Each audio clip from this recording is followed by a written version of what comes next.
Hey everyone, thanks for joining us today. Let me go on here and add our guest speaker today. So, talk all about self-love, and I'm inviting my mentor, Karuna. So let's see. She's gonna come on here in just a sec.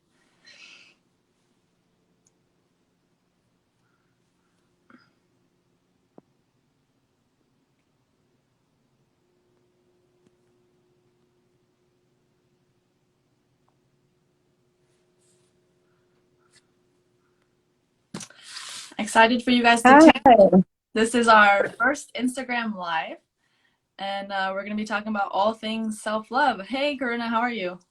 good to see you. Yeah, super excited to be joining you with my first live ever. So it's yeah, first new beginning, Congratulations.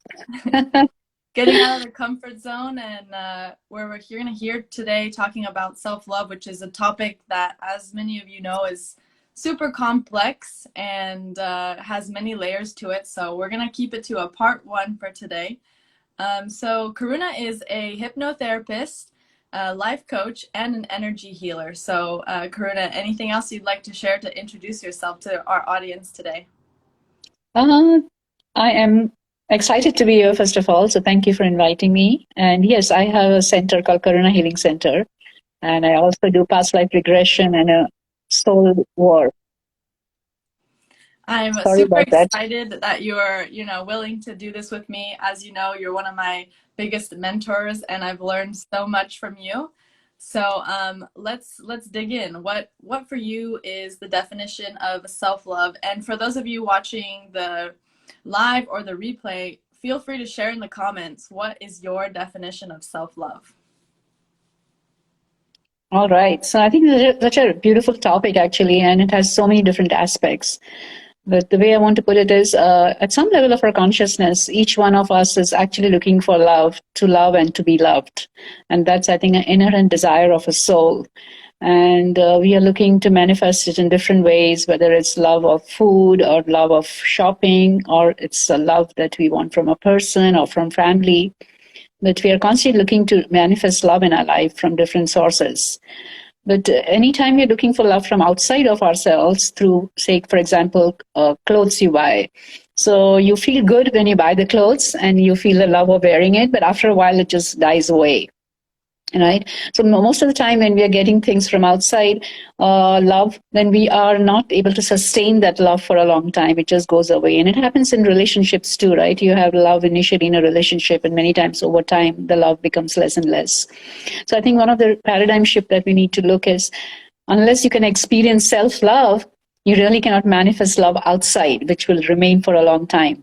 And therefore, there is so much emphasis on love in the spiritual world, because unless your cup is full, you cannot share your cup with anybody else. Does it make sense? Yeah, I 100% believe in that. And I think one of the biggest things that I remember you teaching me was, if you want to look for certain qualities like love, can you give it to yourself, and do you give it to yourself? Because if you can't give it to yourself first, then it can't be given to you, externally. So I think it comes down to that, making sure that you're working on your internal self-love so that, the external world can show some of that love as well.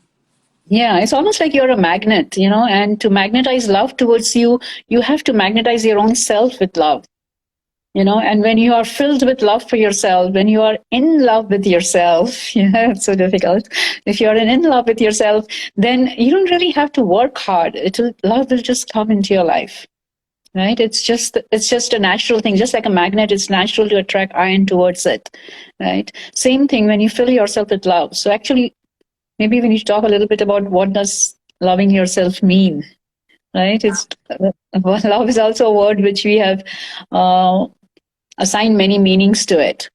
And Yeah. I think right? And most of the time it's conditional love that we as humans know. I love you if you do this. I love you if you're doing that, right? So unconditional love, like the way our pets give it to us, like the dogs or the cats give us love, that is something we humans are still learning and evolving into.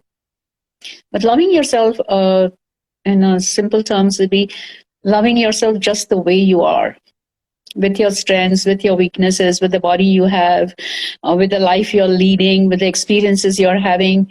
Can you love yourself unconditionally? And how easy is that, Julie? What do you think? Yeah, I think that's like the biggest question of, first of all, how do you even start loving yourself unconditionally? And hey to everyone who's tuning in, I see you guys all waving. It's so nice to see some faces, some friends, some family. Um, but yeah, I think for me, starting with the unconditionally loving for yourself, the few things I really worked on was the relationship we have with ourselves is probably one of the most important things, and that communication, that internal dialect that's happening between yourself. And then secondly, you know, being able to be authentic and comfortable in that authenticity of being exactly who you want to be, doing exactly what you want to do, and like following those values that are, you know, close to your heart, and accepting yourself unconditionally for what those are. Yeah, and I think that's tough based on all my years of working with hundreds and hundreds of clients. There are a lot of clients who come seeking soulmates, for example. They want a lot of things. And my question to them many times is, you want somebody who loves you so much, and do you love yourself? And many times it may seem surprising to many, but a lot of them say, no, I don't love myself at all, you Yeah, know? And then I'm like, if you are living with your own self 7 by 24 and you're not able to love yourself, how do you expect somebody else to come and love you? yeah, Right. So I think that's one of the questions we need to ask ourselves, that if we are having difficulty accepting our own self, we are having difficulty accepting our strengths and our weaknesses, then how would you have somebody else accept that from you? Right. So it's important for us to learn. And the more we learn to accept ourselves just the way we are, the more we are able to accept somebody else for. Right? So if you want to know about love, then you need to build that love inside you. And you really need to know what love is. And you can only know when there is self-love. And within you, you feel that love for yourself, where you feel compassion for yourself, where you feel kindness for yourself, where you learn that, it's okay to have weaknesses. It's not a big deal. It's one of the ways we grow and develop as a human being. But of course, talking is easier than practicing. But we just have to get started somewhere. And first step, I think, is self-awareness, is knowing which parts of your life that you don't love, which part of yourself you don't love. And first step is that. And once you know that steps, then you can look at different tools and techniques, how you can learn to love that aspect of you. yeah, Like, for example, I remember when I was pregnant with my kids, I put on a lot of weight and I hadn't got the weight off from the first kid, and then I had the second kid, and I couldn't love my body so much that time because my body was not the way it was when I was single. And I really, this was before I started my spiritual journey, and I shifted careers and went into Karuna Healing Center. So this was way before that. And I really struggled with accepting myself just the way I was. I kept criticizing myself all the time, and I kept beating myself up for not losing the weight. And, it's a spiral. You keep going downwards, right? So instead of loving myself, and then I was attracting more and more outer circumstances that reflected what I was feeling inside, where I didn't love myself. And luckily, when I started my spiritual journey and as I learned more and more about myself, I learned to accept myself just the way I was. And I learned to accept my body, and I learned to accept that, yeah, I am heavy in certain parts of the body, and that's okay. That's just the thing the price I paid was having kids, and I'm so blessed to have those children to raise. So I was like, yeah.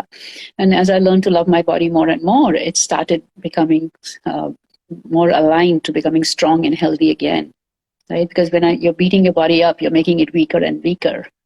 yeah, And then you're susceptible to so many different things because your body's not that strong. Your immune system goes down too. yeah. So that's just an example from my life. Yeah, When the self-love is absent, what happens? definitely. I think loving your body is a big component that everyone struggles with at some point in their life.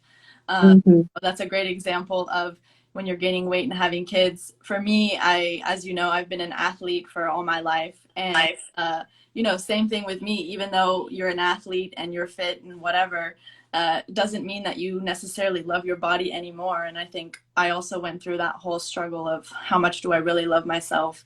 And a good example is when I was in college, I actually injured myself pretty bad sprain injury where I ripped all my ligaments. And the first thing that, I went into was oh, it's over, I'm injured, I'm not going to recover. And I think that was one of my biggest non-examples of self-love, where instead of caring for my hurt body, I just let go completely and said, okay, doesn't matter, I'm injured, nothing matters anymore. I didn't go into physical therapy right away, I didn't eat properly, I had bad mindset. So like all those things that, even though you're an athlete and that injury is something that can happen, if your self-love is not strong in that moment, it's really gonna prevent you from recovering fast. And I think I went through this whole process of being mad at myself and frustrated at myself and almost like fighting my body for, why are you injured, versus now that I'm going through this healing journey and the spiritual path, realizing and forgiving myself for having acted that way when I got injured, and instead like really embracing myself for, you went through this, and it's okay, you're gonna heal and you're gonna get something out of it. So I think body image has been a big thing for me, even as an athlete. And lately, you were talking about tools. Lately, one of the tools that I've used is mirror work. And at first it sounds silly. You just look at yourself in the mirror and you kind of reflecting and being aware of your body, how you're looking. But eventually, as I started letting go and releasing, it started getting really emotional. I would start to cry, or really releasing the fact that I never really understood self-love until more and more recently. That's so true, actually. The mirror work thing I used to practice with many clients before, and a lot of them had difficulty even looking at themselves in the mirror, right? If you're not used to doing that, you wonder, how is that possible? But I have met many clients where I said, can you look in the mirror and say, I love you? And they just couldn't do it, right? So it gives you a reflection of how much you have distanced yourself from love. Right. And ultimately, life is all about love, because it's such a beautiful frequency and such a beautiful thing. So loving your life, loving things around you just changes the entire perception of love. But as we said, you have to fill your cup first, because if your cup is not full, you can keep offering your cup to everybody else, but it's like, hey, I want to love you. But you don't know what love is because you never loved yourself. So how can you offer something that you don't know what it is? Right. And that is why it's so powerful to learn how we can find different ways in which we can love ourselves. And another way you can do loving yourselves, know your strengths, right? What are you good at? And remind yourself of that often and often, so that you know that you are a good person, or you are a friendly person, or you're a great cook, or you're a great friend, right? Because those parts of you are already strengths. So when you say, I love that part of me, which is such a good friend, then you are being more authentic. So you're generating that feeling of love within you, which is more authentic. Right? But it doesn't matter where you are in your life. It's like a pilot life. Can you start by loving something about yourself? Just a tiny bit, even if it's like a tiny finger. Oh, I love my little pinky finger. It's the cutest part of my body and I just love it. Doesn't matter. Start with something somewhere. And the reason we keep bringing a body is because you're living in your body 7/24. So if you can generate feelings of love within your body by using your body as a tool, then that could be great. But even if you can't use your body because for some reason you don't like your body, can you love something else? Basically, can you generate the feeling of love initially? Can you love some aspect of you? You know what? I love animals. And that's such a beautiful thing to do, because animals give you unconditional love. And you have to be pure to love an animal, because the animal is such an innocent being. So can you say, you know what? I love that part of me which love animals. Yeah. So now when you're saying that, you really mean it, because you really feel the love for an animal, right? So then that feeling of love is so much more genuine, more authentic within you. And then your frequency starts rising as you keep doing this more and more, right? Yeah, you make me think of it's like, liking the little parts of you that you really appreciate. But also another part is, sometimes we expect people to give us a certain validation, or we need, their reassurance, or all these things. And I know I fell into that trap, being a people pleaser. But then it's kind of flipping that script with self-love and saying, oh, I'm looking for validation. Can I validate myself? Or I'm looking for support. Can I support myself? And that's, I think, another level of self-love. Yeah, very true, very true. And it's okay to initially feel that you're needing things from the outside world. But can you also add a little bit of your insight to it. It's not like an on off switch that you suddenly start loving yourself. It's a process. And sometimes it takes an entire lifetime to love all parts of you. Right. So it's a process, but somewhere along the line, we have to start becoming appreciative of the things within us that we love and start building that energy of love within us. Right. And self love is so much more than just loving yourself, because it's the foundation on which you can build your entire life. Because when you're in love with yourself, then suddenly it's just like when you're in love with somebody else, the honeymoon start of your relationship, and you feel all excited and you don't see the negatives in other your partner or a spouse, and you just feel so excited and happy and passionate, right? So it creates that passion. Same thing, if you can be in love with yourself, you can feel those same things. Imagine how beautiful life it is. Suddenly you don't see negativity around you, you such see positivity in the world around you, right? And just imagine a life where you wake up and you are passionately in love with yourself. Yeah. Because now you have so much love to share with others, because you're so full of love for yourself that you can easily share that. Yeah. And 70 to 90% of your communication is nonverbal, scientifically proven. So, a lot of things we are communicating just with our energy with each other.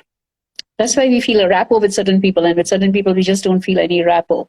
That's because of your energy field. So if I can make my energy be a field full of love, then I'm radiating love everywhere I go, and people naturally get magnetized towards you because everybody is seeking love, and your energy is speaking love too. Yeah. And I think as someone who's shy, that's almost reassuring and like removes the pressure from, I don't have to be anything. I just have to be here and I'm already communicating. I don't have to say anything or come up with the perfect thing. I just have to be here and continue working on my energy and that self-love. And that's so true, because I was extremely shy as a kid.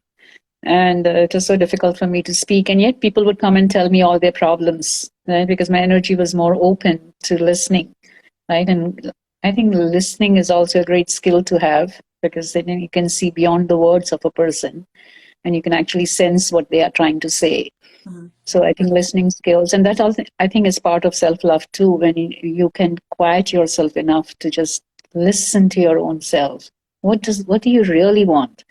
Where are the places where, or people where you're saying yes when actually you'd want to say no, right? Yeah. So that's also a negation of self-love, because you're doing something that you really don't want to do, right? So boundaries, not setting good boundaries. We don't love ourselves, then we don't set good boundaries. And when we don't love ourselves, we'll end up compromising all the time. And when we don't love ourselves, we also allow ourselves to accept a mediocre life. Yeah. Right? Because you just think that the only way to get love is people pleasing, maybe. Right? So you're trying to please everybody else around you. And in the process, you lose yourself and you dim your light a lot. But Yeah. you still keep wanting to please everybody because you think that's the way to get love or get people to like you. I think for me, that shows up as almost resentment towards myself after the fact because of how little I, in the past set boundaries and protected my energy and all those things. So it comes from a good place. You want to help people, you want to please people, you're a people pleaser. But then at the end of the day, you're so drained and out of energy that there's just no more self love within you. Yeah, yeah. And it's a spiral, right? You keep spiraling down, because you start with one thing that you compromise on, and then you keep compromising. And as you're compromising more and more, you're hurting your soul. And, there are different ways to look at people pleaser. Sometimes you think, oh, you have to gain approval from others, then you're a people pleaser. But that's not true. Every time you're